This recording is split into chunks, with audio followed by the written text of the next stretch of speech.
All right, me. It is Saturday before Thanksgiving, and I spent part of my in-class day yesterday, and then finished it today reading *The War of the Worlds* by H.G. Wells. This was originally written in like 1895 as like a serialization, and then became a published piece altogether as a book. 1898, I think. So, book's been around for a long time. um, I think I mentioned this when I read the Jules Verne piece, because I think that also has an introduction by James Gunn. This piece also has, at least this version has an introduction by James Gunn. And James Gunn just does a lot of erasure of things, right? Especially of people like Mary Shelley, who is the originator in many people's opinions of science fiction. And yeah, there's a whole introduction to it that just kind of erases it and whatnot, which in itself is an issue, right? And I'll speak on this now just because it's I'm already speaking about it, but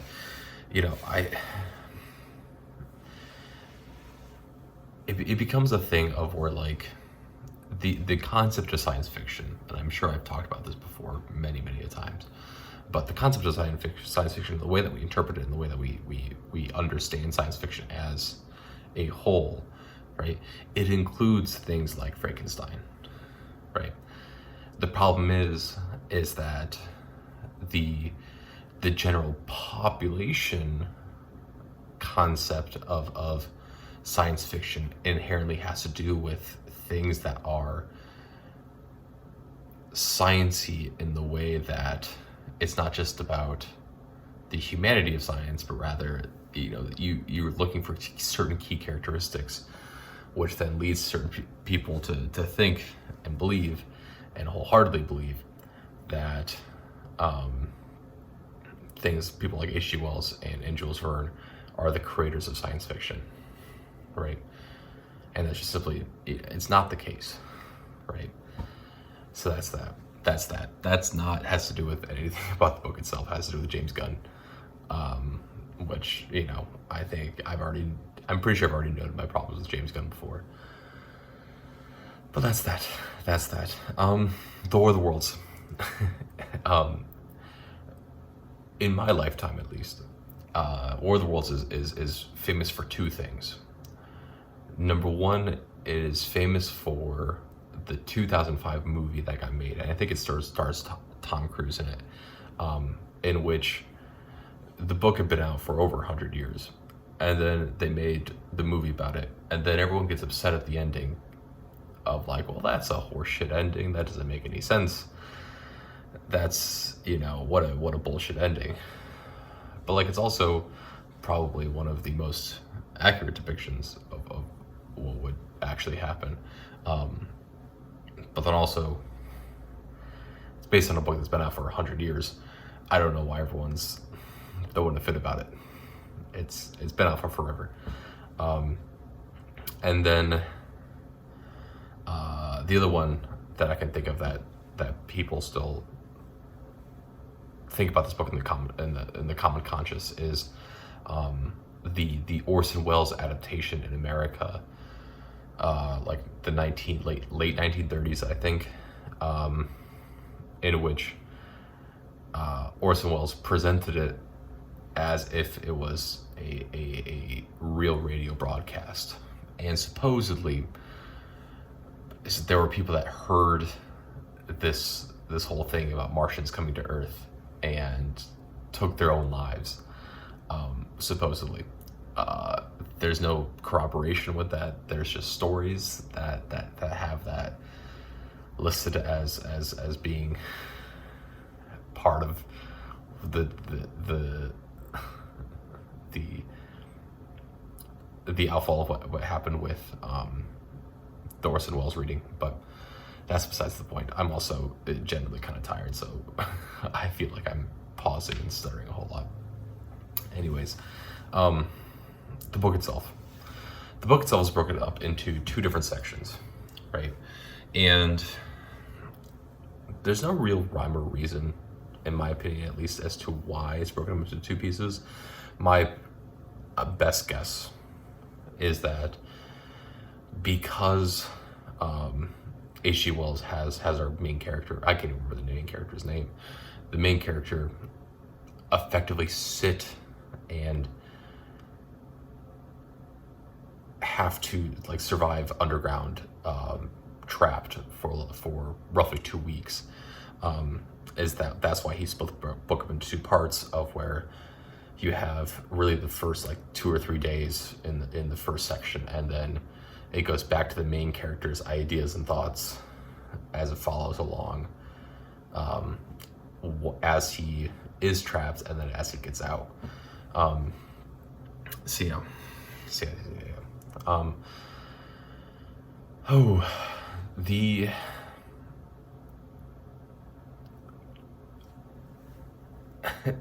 I find it very difficult to talk about this book for really one reason. I think it's because as a work of science fiction, right, this has become so ingrained in our culture and as a general setup for literature and for storytelling and things like that, that doesn't feel unique in any way because it is so ingrained in the culture, right? Of course it is absolutely unique. It is very groundbreaking for its time, right? But as someone who's now reading it over 100 years later, like 130 years later, effectively, off the top of my head, I think I'm doing that math right. It's there's not a lot unique about it.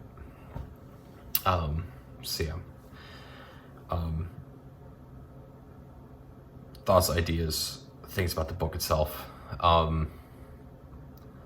Really, I'm gonna read this in a way that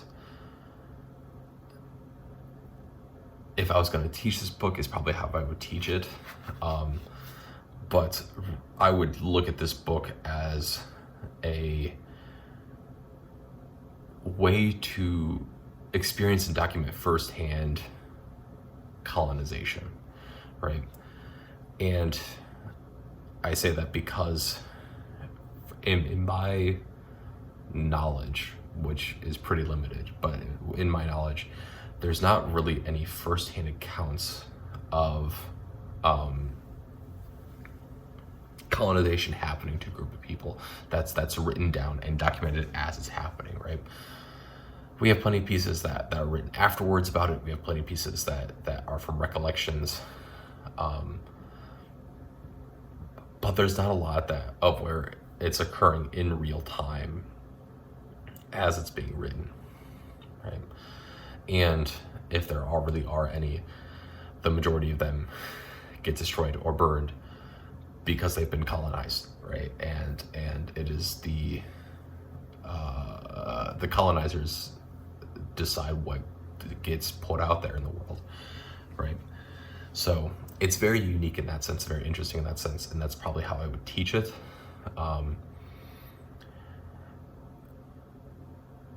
Right, because part of it is you look at science fiction, and I've talked about this before with Ray Bradbury, but you look at science fiction as the ability to work and tell stories and social criticism within a way that the average person might understand, right, without getting into the technicalities and the social aspects of politics and the way that we view the world and things, right? And so, looking at this as firsthand documentation of colonization occurring, you play a lot into the aspects of social Darwinism, right? Which is the concept that there are groups of people that are higher than others, and therefore they're the ones that get to choose what happens. This was for a long time, and still currently is, the reasoning why certain things exist and certain things work the way that they work. It just is, unfortunately. But looking at that and the way that this book expresses it, we see a lot of what I would consider very human fears that exist, right? The chief among being that what happens when something that is so far technologically superior to us suddenly gets introduced into the system, right?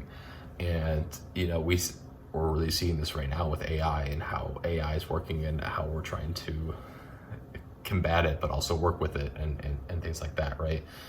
Of where, right, the Martians come in and they are so technologically superior to us in a way that is incomprehensible, in ways that we don't understand. And so because of that, the only things that we can do is through brute force and through the dignity of indignity. And I think that's, that gets constantly expressed throughout, especially through the first section. It comes up significantly with the boat. I don't remember the boat's name, but it is the war boat that ends up killing multiple Martians.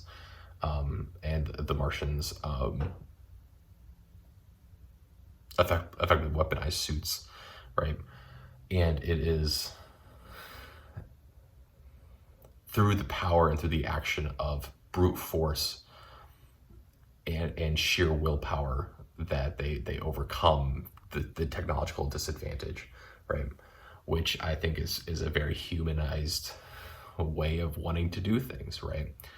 That's the way that we constantly root for the underdogs, right? That's I think ingrained into the culture of humanity, is that very rarely do we want the biggest, best to win all the time, right? It gets boring to us after a while. And so, that continues along with the technological superiority of the Martians, right? Is that we want the group of individuals that is going through pure strength, brute force to win, and we root for them because of that, right? I would say it's a very humanized thing to do and constantly want. Yeah. I think another part of this to look at is that in many ways, as being described and as the first-hand accounts come through, is that the biggest fear constantly is that there's the overwhelming background fear of that the Martians are here, that they're going to do something to us, all this stuff. But a lot of times, through that fear, it then creates the secondary fear of other people, right? And what we see throughout pretty constantly is that a lot of the destruction that occurs is not necessarily because of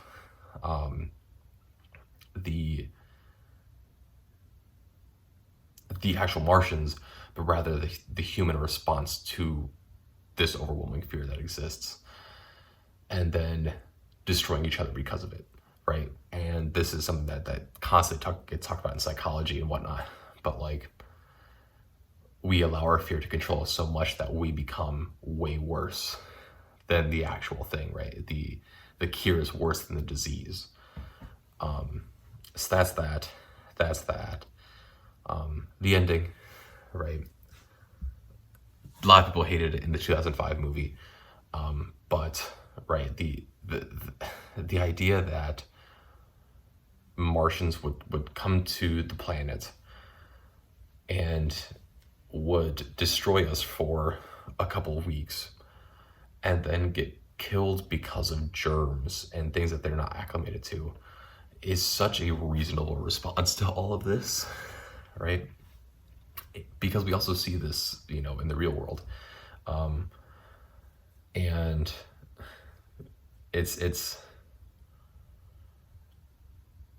goes back again, once again, to this whole colonization thing of looking at the way that Europe colonized America. One of the very interesting things that occurred is that when the Americans, when the Europeans got to America, they didn't contract any diseases. And that's more than likely because there wasn't a huge amount of germ population that existed at the time in America, at least not unique strains. Comparatively, as is evidenced, right, the destruction of the indigenous peoples of America through disease unwittingly, right, and unknowingly. And calling the ending of this book unrealistic or like a letdown or whatever is not looking at the real world, right, and looking at how things have progressed within the world and how things have actually happened. So yeah, I think that's pretty much it. I think that's pretty much it for The War of the Worlds by H.G. Wells. Yeah.